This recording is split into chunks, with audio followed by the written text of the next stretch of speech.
Hello, I am Professor L. K. Gabel, Department of Computer Science, Government GSG PG College, Balod.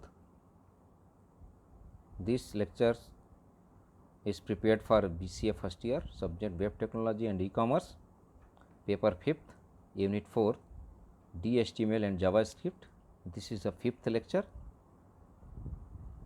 For that papers, in this lecture we have covered conditional statements and loops. So what is the conditional statements? Conditional statement का उपयोग हमको decision लेने के लिए किया जाता है कि यदि हमारे आप फ्लो में यदि एक से ज़्यादा कोई डिसीजन है जहाँ पर हमको ब्रांचिंग की ज़रूरत पड़ रही है, तब हम कंडीशनल स्टेटमेंट का यूज़ करते हैं।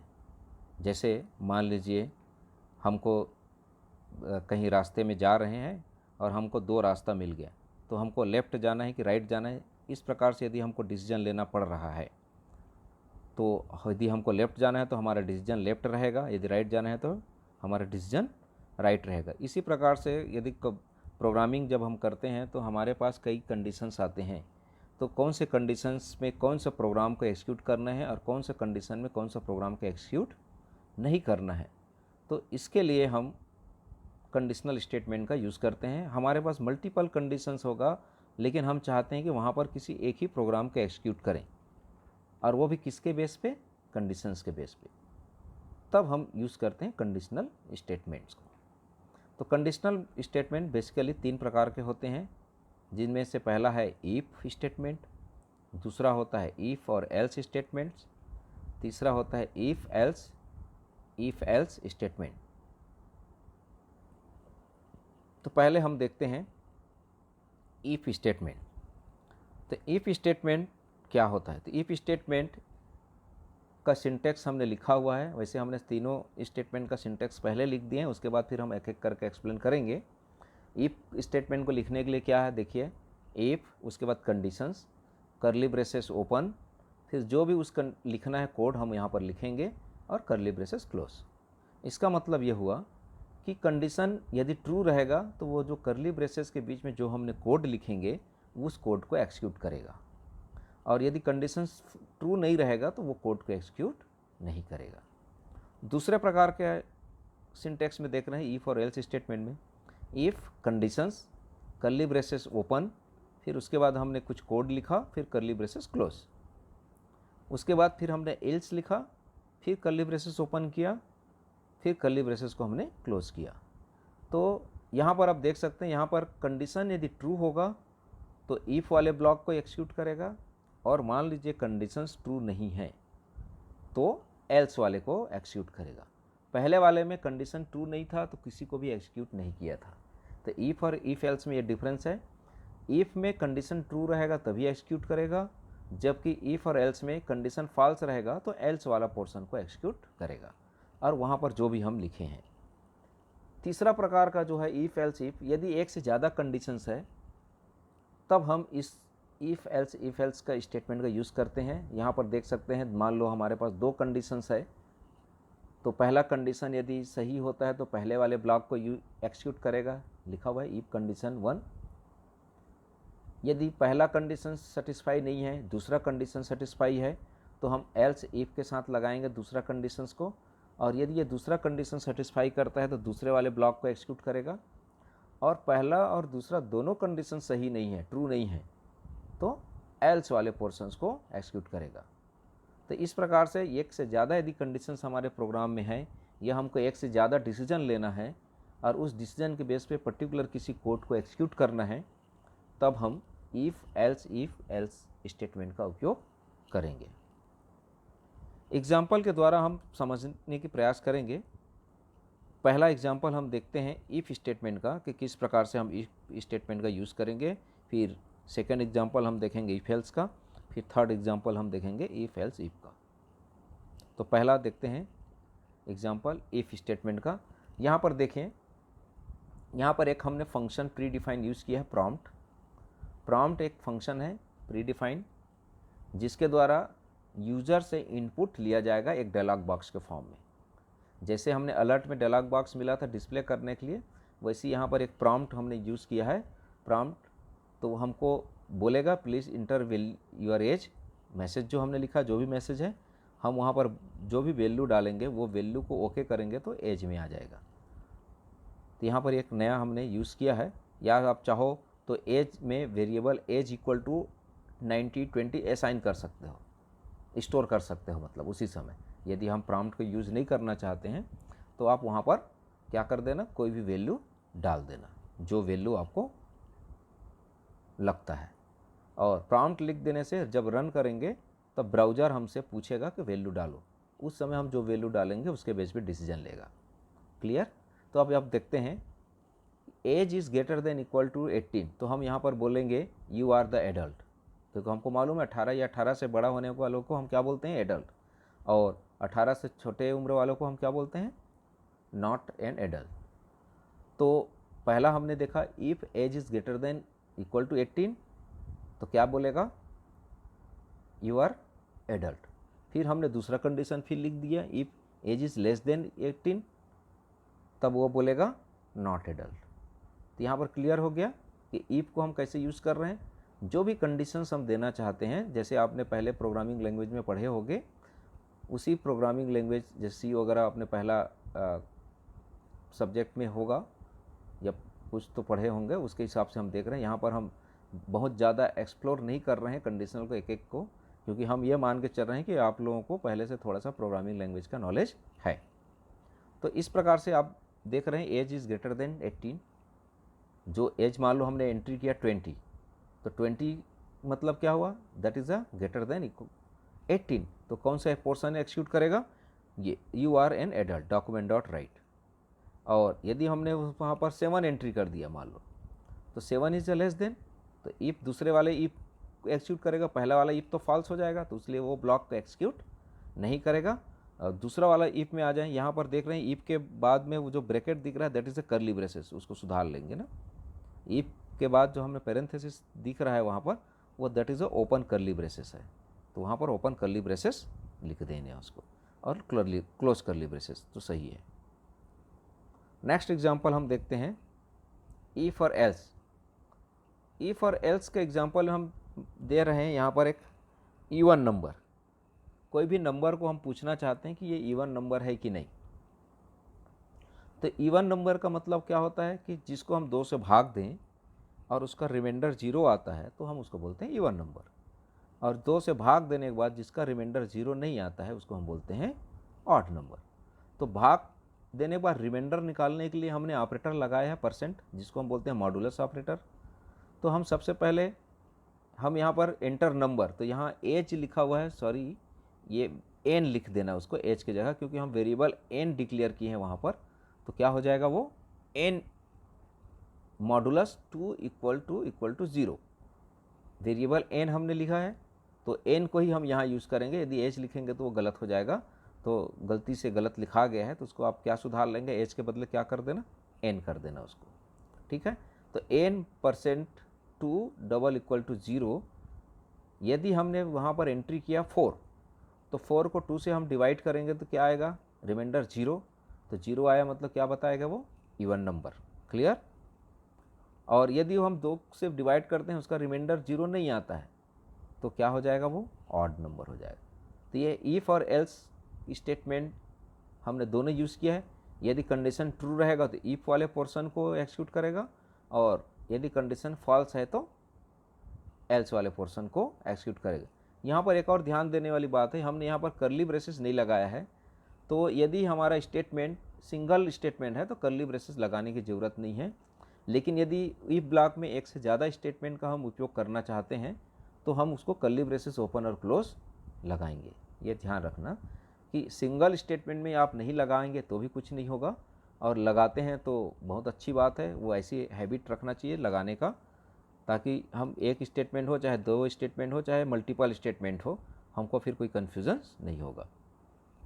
नेक्स्ट एग्जांपल है इफ़ एल्स इफ़। इसमें हम देखते हैं कि नंबर ऑफ कंडीशंस है, उन नंबर ऑफ कंडीशंस एक से ज़्यादा कंडीशंस है तो उस एक से ज़्यादा कंडीशंस को हम इफ़ एल्स से हम बनाते हैं। तो यहाँ पर हम देखते हैं कि देखना चाहते हैं कि दो नंबर हम लेते हैं और दो नंबर में से बड़ा नंबर कौन सा है फाइंड करना है, तो उसके लिए हमको एक से ज़्यादा कंडीशन लगाने की ज़रूरत पड़ेगी, क्योंकि ए भी बड़ा हो सकता है, बी भी बड़ा हो सकता है, और ए और बी दोनों बड़ा नहीं हो सकते, मतलब बराबर हो सकता है। तो उसी को हम इस प्रोग्राम के द्वारा एक्सप्लेन कर रहे हैं। तो यहाँ पर आप देख सकते हैं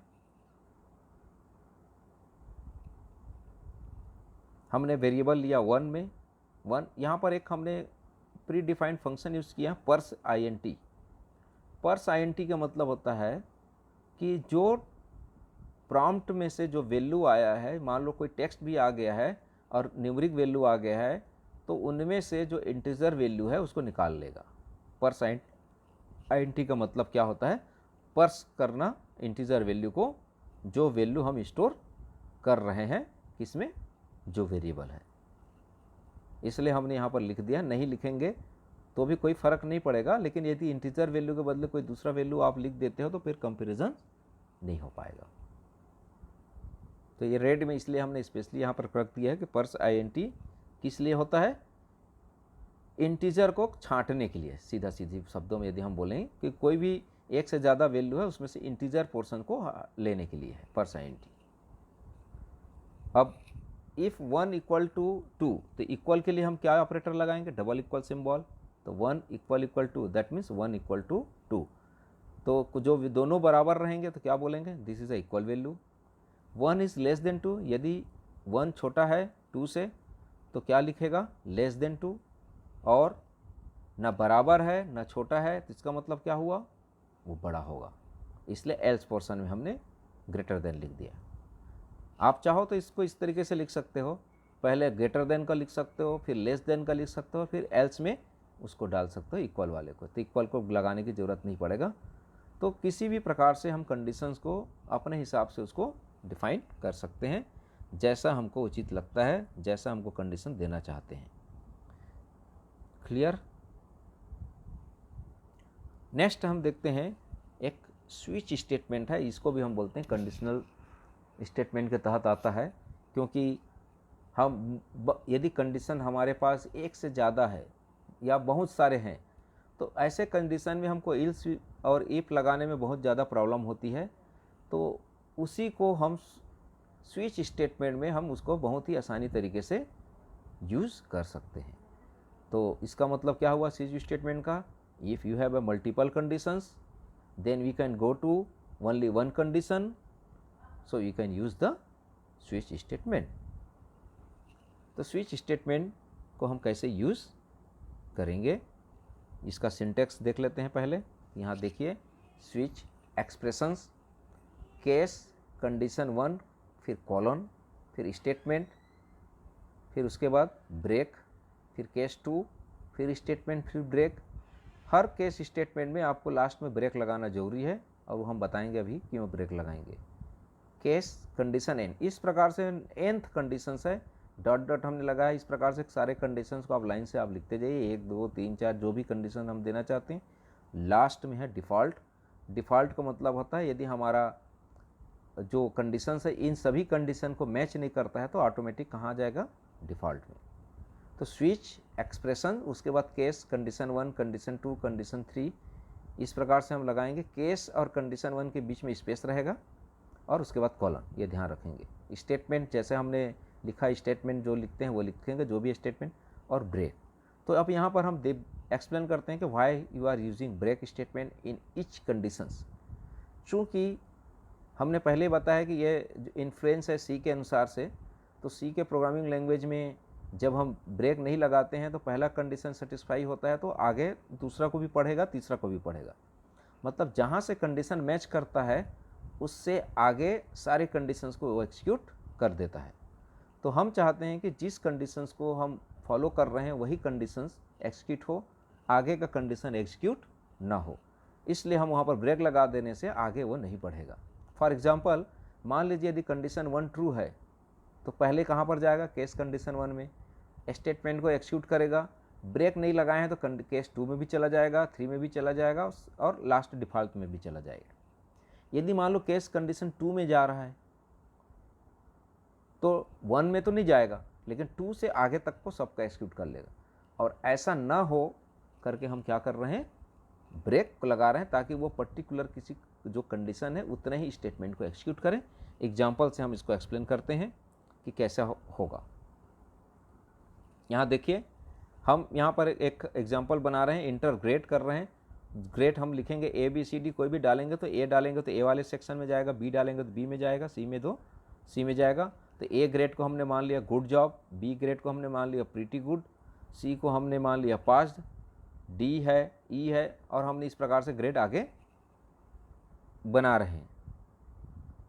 हमारे पास एफ ग्रेड तक है, तो हमने क्या लिया, ए को हमने लिया गुड जॉब, बी के लिए हमने लिखा प्रीटी गुड, सी के लिए हमने लिखा पास्ड, डी के लिए हम लिखेंगे नॉट सो गुड, और एफ के लिए हम लिखेंगे फेल।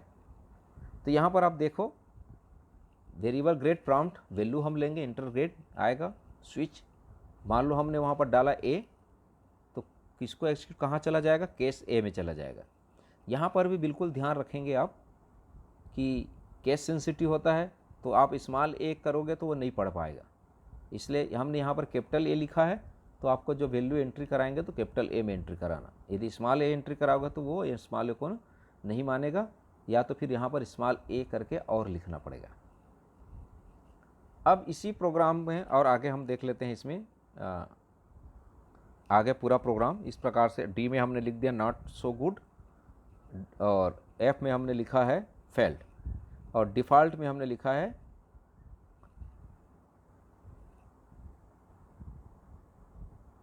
Unknown grade. मान लो हमको A B C D F के अलावा कोई भी एक्स वाई जेड लिख देता है, तो इसका मतलब क्या है, डिफ़ॉल्ट अननोन ग्रेड। तो इसको एक्सप्लेन मैं कर देता हूँ कि किस प्रकार से ये वर्क कर रहा है। तो सपोज इंटर ग्रेड बोला, हमने डाला सी, तो वेरिएबल ग्रेड में क्या स्टोर हो जाएगा, ग्रेड में क्या स्टोर हो जाएगा, सी। अब स्विच ग्रेड, तो ग्रेड क्या है, सी, तो सी कहाँ चला जाएगा, केस सी सीधे। वहाँ पर क्या लिखा हुआ है, डॉक्यूमेंट डॉट राइट पास्ट, तो क्या आउटपुट दिखेगा, पास्ट। यदि हम यहाँ पर ब्रेक को नहीं लगाते हैं तो वो डी में भी चला जाएगा, एफ में भी चला जाएगा, मतलब वो क्या बोलेगा, पास भी बोलेगा, नॉट सो गुड भी बोलेगा, और फेल्ड भी बोलेगा। तो आप इस प्रोग्राम को एज इट इज़ टाइप करना, लिखना, पहले इसके अनुसार से एक्सिक्यूट करना, उसके बाद आप ब्रेक को हटा के फिर एक्सिक्यूट करके देखना, फिर आपको समझ में आ जाएगा कि ब्रेक लगाने और नहीं लगाने से क्या फ़र्क पड़ता है। नेक्स्ट हम देखते हैं loop. This is a very useful in every programming और एवरी स्क्रिप्टिंग लैंग्वेज। लूप का मतलब होता है कि हम किसी भी स्टेटमेंट्स को या लाइन ऑफ स्टेटमेंट्स को हम नंबर ऑफ टाइम्स एक्सिक्यूट कराना है, नंबर ऑफ टाइम्स रिपीट करना है। एक्चुअल में लूप का मतलब होता है रिपीटेशंस, इटरेशंस, कि किसी भी स्टेटमेंट या ग्रुप ऑफ स्टेटमेंट को कितने नंबर ऑफ टाइम्स तक हम उसको एक्सिक्यूट करवा सकते हैं। जैसे फॉर एग्जांपल, मान लो हमको हेलो लिखना है 10 बार या 100 बार, तो हमको क्या करना पड़ेगा, 100 बार लिखना पड़ेगा document dot right hello, document dot right hello, कितने बार लिखना पड़ेगा, 100 बार। यदि हमको 1000 बार करना है तो उसी स्टेटमेंट को रिपीट करते जाना है, document dot right hello, document dot right hello, इस प्रकार से कितने बार लिखेंगे, 1000 बार। तो हम एक ही स्टेटमेंट को बार बार क्यों लिखेंगे, हम चाहें कि उस स्टेटमेंट को एक बार लिखें और हम उसको बोल दें कि भाई इसी स्टेटमेंट को 100 बार अपने आप प्रिंट कर दो, तो दैट इज़ कॉल्ड लूप। तो हमारा जो लिखने का जो टाइमिंग है, लिखने का जो टाइम वेस्ट हो रहा है, वो टाइम हमारा बच जाएगा, और हमको एक ही लाइन में हमको उसी स्टेटमेंट को 100 बार हम एग्जीक्यूट करवा सकते हैं। तो इस प्रकार से लूप का उपयोग हम करते हैं। यहाँ पर बेसिकली जावास्क्रिप्ट में 3 प्रकार के लूप हैं, जिसमें फॉर लूप है, वाइल लूप है, डू वाइल लूप है, एज यूजुअल जैसे सी में होता है। तो हम एक एक लूप को हम देखते हैं कि एक एक लूप को कैसे लिखेंगे और किस प्रकार से उसका उपयोग हम जावास्क्रिप्ट में करेंगे। तो सबसे पहले हम देखते हैं फॉर लूप।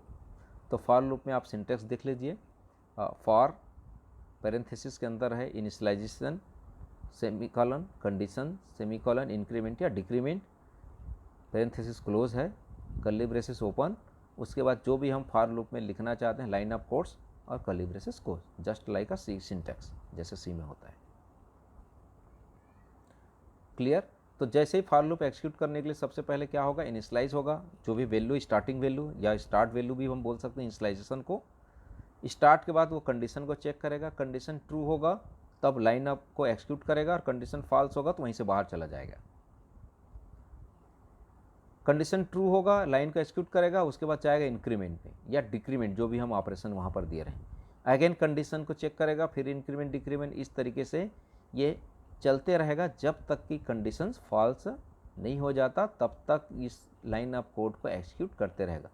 इनिशियलाइजेशन लूप में शुरू में ही वर्क करता है, जैसे ही एग्जीक्यूट करते समय हम फॉर लूप में पहुंचते हैं वैसे ही इनिशियलाइजेशन का काम होता है, उसके बाद दोबारा इनिशियलाइजेशन नहीं होता है। तो इसको हम एग्जांपल से एक्सप्लेन करते हैं। 1 से 10 नंबर को प्रिंट करने का एक हम प्रोग्राम बनाते हैं कि किस प्रकार से 1 से 10 नंबर को प्रिंट करेगा। तो यहाँ पर देखिए HTML हेड ये कॉमन चीज़ है, हम स्क्रिप्ट पे ही आते हैं सीधा। Script type text JavaScript, variable हमने आई डिक्लेयर किया है, for i equal to 1 that is the initialisation, हमने i की वैल्यू को 1 रखा। Condition i less than equal to 10, कब तक चलेगा ये, जब तक कि i की वैल्यू 10 या 10 के बराबर, 10 से छोटा या 10 के बराबर नहीं हो जाता। यहाँ पर इंक्रीमेंट हमने दिया है कि 1 के बाद क्या होगा, प्लस, मतलब 1 के बाद 2 3, इस तरीके से कब तक आएगा, 10 तक आएगा। क्या करना है हमको, प्रिंट कराना है। तो प्रिंट कराने के लिए क्या लिखे हैं यहाँ पर, डॉक्यूमेंट्स डॉट राइट आई की को हमने दे दिया प्रिंट, तो आई में जो वैल्यू होगा उसको प्रिंट करेगा, प्लस br/, तो इसका मतलब है ब्रेक, br मतलब लाइन ब्रेक के लिए। हम डायरेक्ट हम इसको जावास्क्रिप्ट में कोड HTML कोड को भी हम यूज़ कर सकते हैं इस तरीके से जैसा हम लिखते हैं। स्क्रिप्ट को हमने क्लोज कर दिया। अब हम इसको टाइप कर दिए नोटपैड में, अब हम इसको ब्राउज़र में ओपन करेंगे। जैसे हमने ब्राउज़र पे ओपन किया, आप देखेंगे कि 1 से लेकर 10 तक का नंबर प्रिंट हो जाएगा। तो ये था फॉर लूप का प्रोग्राम, जिसमें हम 1 से लेकर 10 नंबर को प्रिंट हम कैसे करेंगे। तो क्लियर, समझ में आ गया। For i equal to 1 i less than, यदि हम यहाँ पर i greater than equal to कर देते हैं तो एक भी प्रिंट नहीं करेगा। क्यों, क्योंकि 1 इज़ नॉट ग्रेटर देन 10। तो पहले इनिशियलाइज होता है, उसके बाद कंडीशन चेक होगा। यदि आप वहाँ पर i के बदले 11 कर देना, i इक्वल टू 1 है, उसके बदले 11 कर देना, तो 11 इज़ नॉट ग्रेटर देन 10, तो एक्सिक्यूट नहीं करेगा, रिजल्ट नहीं दिखाएगा। तो इस प्रकार से आप लूप को समझ सकते हैं कि कैसे, यदि हमको 10 बार बिना लूप के करना होता तो इसी को 1 2 3 4 5 ऐसा लिखना पड़ता हमको 10 बार, जबकि लूप का यूज़ किए हैं तो एक ही बार हमने यूज़ किया स्टेटमेंट को, और हमने उसको 10 बार एक पर्टिकुलर कंडीशन के बेस पे हमने उसको रन किया। Next while loop. While loop का सिंटेक्स है वाइल, फिर उसके बाद कंडीशंस, उसके बाद लाइन ऑफ कोड्स जो हमको एक्सिक्यूट करना है, और कर्ली ब्रेसेस क्लोज। ये वाइल का कंडीशन है। इस लूप में भी हमको 2 चीज़ और डालना पड़ेगा कि कंडीशंस के पहले स्टार्टिंग वैल्यू क्या होगा, और कंडीशन में इंक्रीमेंट होगा कि डिक्रीमेंट होगा, कहाँ पर, नीचे में। इसका यदि हम फॉर लूप से कंपेयर करें तो दोनों में कोई अंतर नहीं है, एग्जीक्यूशंस में, लिखने के तरीके में बस अंतर है। फॉर भी वही काम करेगा, वाइल भी वही काम करेगा। फॉर में हम सारे चीज़ों को एक साथ लिख देते हैं, जबकि वाइल लूप में अलग अलग सेक्शन में हम लिखते हैं। इनिशियलाइजेशन हमेशा वाइल के पहले होगा, और इंक्रीमेंट और डिक्रीमेंट हमेशा कर्ली ब्रेसेस क्लोज के जस्ट पहले। ये हमको ध्यान में रखना है। तो जैसे ही कंडीशन ट्रू होगा वाइल में, लूप में, तभी वो अंदर जाएगा। यदि कंडीशन फॉल्स होगा तो वो ब्लॉक में अंदर नहीं पहुंच पाएगा। तो यहाँ पर ज़रूर ध्यान रखेंगे कि जब भी हम लूप बना रहे हैं, लगा रहे हैं, तो हमारा कंडीशंस, इंक्रीमेंट, इनिशियलाइजेशन सब सही होना चाहिए। अदरवाइज हमारा लूप यदि इन्फिनाइट हो गया, या हमने कंडीशन सही तरीके से नहीं लगाया, या हमने इंक्रीमेंट नहीं किया, तो हमारा ब्राउज़र क्रैश हो सकता है। एग्जाम्पल से हम फिर से उसी एग्जाम्पल को हम यहाँ पर वाइल लूप में हम बनाते हैं 1 से लेकर 10 नंबर को प्रिंट करने के लिए। तो यहाँ पर आप देख सकते हैं वेरिएबल i इक्वल टू 1, देखो इनिशियलाइजेशन हमने कर दिया, स्टार्टिंग वैल्यू जो री है। अब कंडीशन हमने वाइल में हमने वहाँ पर जो कंडीशन दिया था वही कंडीशन हमने यहाँ पर लिख दिया, i less than equal to 10। Curly braces open, हमने क्या किया, डॉक्यूमेंट डॉट राइट आई को एज इट इज़, वहाँ पर इंक्रीमेंट उसी लाइन में लिखे थे, हमने यहाँ पर इंक्रीमेंट को आई प्लस प्लस नीचे लाइन में लिखा है, कर्ली ब्रेसेस जो क्लोज है उसके जस्ट पहले। तो इस प्रकार से फॉर और वाइल लूप को देखने में बस अंतर दिख रहा है, लेकिन इसका जो लॉजिक है जो एक्सिक्यूट करने का वो दोनों के दोनों सेम है। वहाँ पर भी यदि कंडीशन फॉल्स हो जाता है तो एक्सिक्यूट नहीं करेगा, यहाँ पर भी यदि कंडीशन फॉल्स हो जाता है तो एक्सिक्यूट नहीं करेगा। फॉर एग्जांपल यदि हम देखें i इक्वल टू 1 है, उसके जगह आप i इक्वल टू 11 आप कर दें। जैसे आप i इक्वल टू 11 करेंगे तो वाइल लूप में आने के बाद क्या देखेगा, i is less than equal to 10, that means i की वैल्यू क्या हो जाएगा 11। यदि हमने किया तो क्या 11 10 से छोटा है, नहीं है, फॉल्स है, तो वो ग्रुप ऑफ स्टेटमेंट को छोड़ के बाहर निकल जाएगा। तो इसलिए वो एंट्री पॉइंट हम लूप बोलते हैं इसको। वाइल लूप एंट्री लूप है, जब तक कंडीशन ट्रू नहीं होगा तब तक लूप आगे नहीं बढ़ेगा। लास्ट जो लूप है वो है do while loop. Do while loop में हम पहले do curly braces open, block of codes जो हमको रखना है या जो स्टेटमेंट लिखना चाहते हैं, उसके बाद कर्ली ब्रेसेस क्लोज, फिर वाइल और कंडीशंस आएगा। तो यहाँ पर एक एक्स्ट्रा चीज़ आ गया, डू से शुरू होगा और वाइल कंडीशंस मतलब बाद में कंडीशन है। तो या तो हम इसको बोल सकते हैं एग्जिट लूप बोल सकते हैं इसको, क्योंकि एग्जिट के समय कंडीशंस को चेक कर रहा है, एंट्री के समय कंडीशन को चेक नहीं कर रहा है। यदि कंडीशन फॉल्स भी रहेगा तो भी लूप अंदर बढ़ेगा, कोड को एक्सिक्यूट करेगा। क्यों? क्योंकि कंडीशन लास्ट में चेक किया जाता है। तो यदि हमारा लूप में कंडीशंस यदि फॉल्स है तो भी डू वाइल लूप कम से कम एक बार एक्सिक्यूट करेगा, जबकि वाइल लूप में यदि कंडीशंस फॉल्स हो जाता है तो एक बार भी एक्सिक्यूट नहीं करेगा। ये दोनों में डिफरेंस है। तो आगे एग्जांपल्स हम देखते हैं।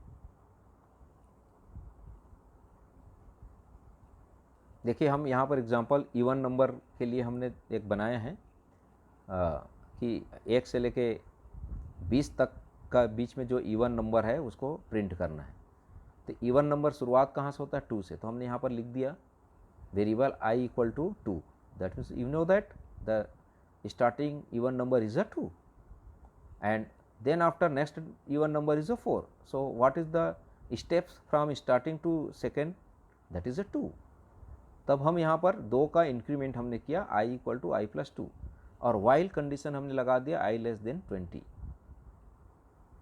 मतलब 20 तक के अंदर में जितने भी इवन नंबर है उसको प्रिंट करना है। तो यहाँ पर देख रहे हैं डू पहले आया, फिर डॉक्यूमेंट राइट जो हमको प्रिंट करना है i को, फिर i equal to i plus 2 आया। क्यों? इंक्रीमेंट, क्योंकि 2 के बाद 4 आना चाहिए, 4 के बाद 6 आना चाहिए, तो 2 का डिफरेंस है। और वाइल कब तक भेज चलेगा, i less than equal to, equal भी लगा सकते हो यदि हमको 20 तक लेना है तो, और यदि हमको 20 को नहीं लेना है तो लेस देन। तो इस एग्जांपल में मान लो यदि हम 2 के जगह हम 20 लिख देते हैं, 2 के जगह पे 20 लिख देते हैं, तो भी हमारा एक बार 20 प्रिंट कर लेगा, क्योंकि कंडीशन बाद में चेक कर रहा है। या हम 50 लिख देते हैं तो 50 को प्रिंट कर देगा। 51 कर देते हैं मान लो आई में, तो 51 कर देगा। तो कंडीशन को बाद में चेक कर रहा है, यदि कुछ भी हम वहाँ पर वैल्यू डाल देते हैं उसको प्रिंट कर देता। जबकि वाइल लूप में यदि हम इसको प्रोग्राम को बनाते और वहाँ पर 20 लिख देते तो वो प्रिंट नहीं करता। दूसरा अब हम एग्जांपल देखते हैं लूप के फैक्टोरियल का। ये तो एक सिंटेक्स के हिसाब से एक प्रोग्राम हम देखते हैं कि किसी भी नंबर का फैक्टोरियल हम कैसे निकालेंगे। ये एक प्रोग्राम है फैक्टोरियल निकालने का। हमने कोई भी नंबर को, इसके लिए हमने सबसे पहले वेरिएबल हमने डिक्लेयर किया है एक f इक्वल टू 1 और n हमने डिक्लेयर किया है। n में हमने यूज़ किया इंटर नंबर और n में जो वैल्यू है उसको इंटीजर में कन्वर्ट कर दिया, पार्स इंटीजर। जो भी वैल्यू आएगा उसके इंटीजर पोर्शन को ले लेना है। While n is greater then 2, क्योंकि हमको मालूम है फैक्टोरियल मतलब क्या होता है, n into n minus 1 into n minus 2 into n minus 2 कब तक, 1 तक या 2 तक, क्योंकि 1 से किसी भी नंबर को मल्टीप्लाई करेंगे तो वही नंबर आएगा, तो इसको 1 तक ले जाने की ज़रूरत नहीं है। हम कहाँ तक लेके गए हैं, n greater than equal to 2। तो अब यहाँ पर देखो f इक्वल टू 1 है, पहले से डिक्लेयर है। तो f इंटू एन, एन की वैल्यू जो भी होगी f में स्टोर हो जाएगा, फिर n इक्वल टू n-1। तो अब n की वैल्यू क्या हो जाएगी 5 से, मान लो n इक्वल टू 5 है तो 5 पहले स्टोर हो जाएगा और उसके बाद 5 के बाद क्या आ जाएगा 4। अगेन चेक करेगा loop 4 is greater than equal to 2, yes. तो पहले से 5 है, अब क्या आ जाएगा n में 4। तो 5 इंटू 4 कितना हो जाएगा 20। इस प्रकार से f में 20 स्टोर हो गया। अब n की वैल्यू क्या हो जाएगा, फिर से एक कम हो जाएगा, तो 4 के बाद क्या आ जाएगा 3। अब 3 इंटू 20 दैट इज़ 60। 60 के बाद फिर से n की वैल्यू क्या हो जाएगा 2 हो जाएगा। अब 2 यहाँ पर देखो 2 is greater than equal to 2, yes greater than तो नहीं है लेकिन इक्वल टू 2 है। तो ऑलरेडी f में 60 है, n में 2 हो गया, तो 60 इंटू 2 कितना हो गया 20, 120। अब n का मान फिर से कम हो जाएगा, तो 2 से n का मान क्या हो जाएगा 1। अगेन लूप में चेक करेगा 1 is greater than equal to 2, false. तो अब लूप से टर्मिनेट हो जाएगा। चूँकि f में वैल्यू क्या रखा है 120, और 120 को हम यहाँ पर प्रिंट करा दिए। This is the factorial of n। Clear. Same example है जो आप लोग पहले BSc में देखे हैं, वही एग्जाम्पल यहाँ पर हमने दिया हुआ है। हम यहाँ पर सिर्फ ये बता रहे हैं कि आप जावा स्क्रिप्ट को अपने HTML पेज में कैसे प्रोग्रामिंग करेंगे। नेक्स्ट एग्जाम्पल और देखते हैं, एक एग्जाम्पल फिबोनाची सीरीज़ का। फिबोनाची सीरीज़ हमको निकालना है 40 तक के टर्म्स तक का, जब तक की वैल्यू 40 नहीं, लेस देन 40, मतलब फिबोनाची सीरीज़ की सीरीज़ निकालना है जो 40 से कम हो, लेस देन 40। तो फिबोनाची सीरीज़ क्या होता है, एक टर्म्स दूसरे टर्म्स को जोड़ते हैं या तीसरा टर्म्स मिलता है। तो पहला 2 टर्म्स को आपको डिफाइन करना पड़ेगा, तीसरा टर्म में क्या हो जाएगा a प्लस बी, उसके बाद पहला टर्म्स में b दूसरे को डाल देंगे, दूसरे में जो रिजल्ट आया है उसको डाल देंगे। इस प्रकार से फिबोनाची सीरीज़ का जनरेट हम करते हैं। जैसे फॉर एग्जांपल यदि 0 पहला टर्म्स है और 1 दूसरा टर्म था, 0 1, तो तीसरा टर्म्स क्या हो जाएगा 1, 0 प्लस 1। उसके बाद नेक्स्ट टर्म्स क्या हो जाएगा 1 और 1 क्या हो जाएगा 2, 2 और 1 3, 3 और 2 5। इस तरीके से फिबोनाची सीरीज़ जनरेट होता है। पहला और दूसरा टर्म्स का एड, तीसरा टर्म्स मिलता है। तो यहाँ पर पहला और दूसरा टर्म को हमने पहले से इनिशियलाइज कर दिया है, वो है पहला टर्म्स i इक्वल टू 0 और दूसरा टर्म्स हमने मान लिया z इक्वल टू 1 और तीसरा हमने मान लिया k। तो अब i इज़ लेस देन 40, मतलब जो भी हमारा वैल्यू होगा 40 तक जाना है, तो हमने उसको क्या लिख दिया 40। क्लियर। अब हमने k बराबर लिखा, k बराबर क्या i plus J, that is the third terms. पहला टर्म्स i है, दूसरा टर्म्स क्या है j है, तो दोनों जोड़ेंगे तो क्या मिलेगा तीसरा टर्म्स। तीसरा टर्म मिलने के बाद पहला टर्म्स में दूसरा टर्म्स को डाल देंगे, that is i equal to J, और दूसरा टर्म्स में जो रिजल्ट आया है k उसको हम डाल देंगे। तो नया फिर से हमको नया टर्म्स मिल जाएगा, पहला दूसरा, फिर उसको जोड़ेगा। इस प्रकार से हमारा फिबोनाची सीरीज़ यहाँ पर जनरेट होगा, और जनरेट होने के बाद डॉक्यूमेंट डॉट राइट आई के द्वारा वो प्रिंट होते रहेगा।